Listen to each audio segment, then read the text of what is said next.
आज सुबह सुबह सबसे पहले हमने फ़िज़िक्स किया था। फ़िज़िक्स के जो मैंने लेक्चर्स थे उसे कंप्लीट कर लिया था, पर कुछ लेक्चर्स मेरे बाकी थे जिसे मुझे कंप्लीट करना था, फिर मैंने उसे कंप्लीट किया। और जैसे फिर मैंने फ़िज़िक्स का लेक्चर नंबर 5 किया, और ये यूनिट एंड मेजरमेंट का जो चैप्टर है वो वाला है, और इसके मैंने नोट्स किए थे। और नोट्स करने के बाद फिर इसको करने में सिर्फ मुझे 40 मिनट्स लगे थे, और इसके साथ जो क्वेश्चंस थे मैंने कुछ उसे भी किए थे। फिर मैंने बॉटनी किया, और बॉटनी करने के बॉटनी में सबसे पहले मैंने इसका आई थिंक लेक्चर नंबर 5 था जिसे मुझे करना था, या लेक्चर नंबर 4, तो आई थिंक मैंने वो कंप्लीट कर लिया था। और उसके साथ मैंने डीपीपी भी कंप्लीट कर लिए थे।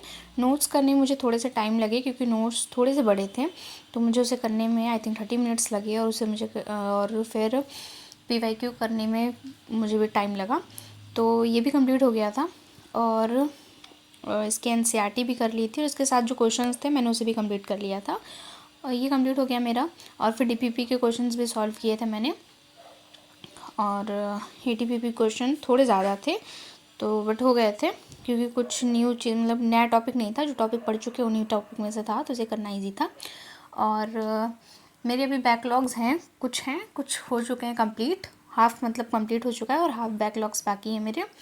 और मैं लाइव लेक्चर जो लेती हूँ उससे मेरे 6 घंटे हो जाते हैं, तो इसलिए बैकलॉग कंप्लीट करने का टाइम ही नहीं मिलता मुझे। और क्योंकि मेरा ये पार्शियल ड्रॉप है, और मैं इसके साथ BSc कर रही हूँ, तो इस वजह से पूरा टाइम इस पर मैं नहीं दे पाती हूँ। और अभी बैच पे हैं तो उसकी पढ़ाई सारी कंप्लीट कर लेते हैं। तो वैसे ही करके फिर मैंने जियोलॉजी और बॉटनी भी कंप्लीट कर लिया था। जियोलॉजी के मैंने नोट्स कंप्लीट कर लिए थे, और ये DPP भी कंप्लीट हो गई थी। और फिर हम केमिस्ट्री का भी करेंगे, मतलब एक दिन में मेरे आई थिंक फ़िज़िक्स, केमिस्ट्री और जियोलॉजी और बॉटनी हो जाती है। और केमिस्ट्री में एक दिन इनऑर्गेनिक, और फिर 2 दिन ऑर्गेनिक करती हूँ, 2 दिन इनऑर्गेनिक करती हूँ, और फिर ऐसे ही करके और मैं करती हूँ फ़िज़िकल भी, क्योंकि फ़िज़िकल का जो है वो कंप्लीट हो चुका है, तो मैं उसके एक एक लेक्चर लेके कंप्लीट कर देती हूँ, तो मेरा फ़िज़िकल ऐसे कंप्लीट हो जाएगा। और तो ये भी कंप्लीट हो गया है, फ़िज़िकल वाला भी हो चुका था। NCERT रीडिंग करने में मतलब मुझे बिल्कुल भी टाइम ही नहीं मिलता है, और मेरा मन भी नहीं करता रीडिंग करने का, तो इसलिए मैं रीडिंग नहीं करती, और जब फ्री टाइम होता है तब रीडिंग करती हूँ।